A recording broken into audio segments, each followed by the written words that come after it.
it really has an international significance because you kind of have to start with the intermodal shipyards in Long Beach, California, where the container ships are unloaded, and there's a direct railroad connection that comes through Springfield, Missouri, to bring those goods to Memphis, Tennessee. And that equates to an estimated 35 trains per day at minimum that come through Springfield, impact traffic on several streets in town, including a very busy and congested Chestnut Expressway. The real safety impact of what's happening there now without this project is when the trains are crossed. And they're long trains, which means traffic has to stop for several minutes to let that train clear. They start to back up. They start backing up through the 65 Chestnut interchange onto the off-ramps of 65, and then they start to back up onto 65 itself. And so when you have that high-speed traffic traveling so close to vehicles that are stopped on an off-ramp, or even worse, backed up out into the driving lane, there is a potential for some serious crashes. Phase 1 should have minimal impacts to traffic during normal daytime commutes.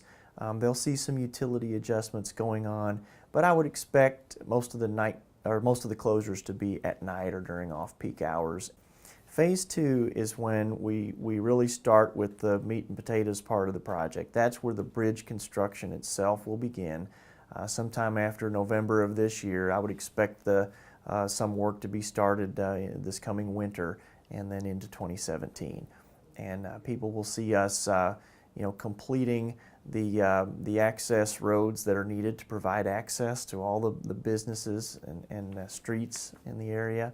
And they'll see the actual bridge going up. I'm happy to say that Chestnut Expressway will remain open, and we are going to have to reduce one lane in the eastbound direction. So we'll maintain 2 lanes open during daytime hours in the westbound direction and 1 lane in the eastbound direction through a temporary bypass that will also cross the railroad tracks, much as Chestnut crosses them now, at grade, where you just drive over the tracks. We will maintain access as best we can to all of the businesses and streets in that area that people need to get to, and so we would encourage people to continue frequenting those businesses just as they do now. But for regular commuter traffic that just needs to get through there once in the morning and once in the evening, we would encourage people to look for an alternate route that still allows them to get to work or school on time. We recognize that people have choices on how they prefer to get information, so we have several options set up for that. You can either scan a QR code that we've developed with your smartphone, and the code is located on postcards that we're distributing around Springfield. And this will send an email from you requesting the weekly construction updates. Or you can visit our website at modot.org/southwest and request updates through our Contact Us link. We also have a web page dedicated to the project on our website.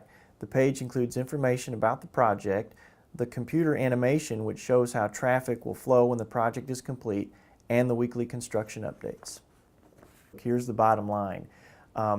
Whatever inconvenience that this project will create, because it's just near impossible to do an infrastructure project on a major thoroughfare like this without impacting people's lives.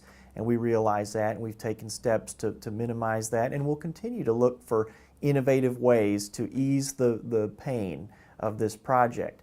But as folks are inconvenienced by it, I would just ask them to keep in mind the inconvenience of when you're trying to get someplace on time, you're running last minute just like most of us do every day, and all of a sudden you have to stop for that train.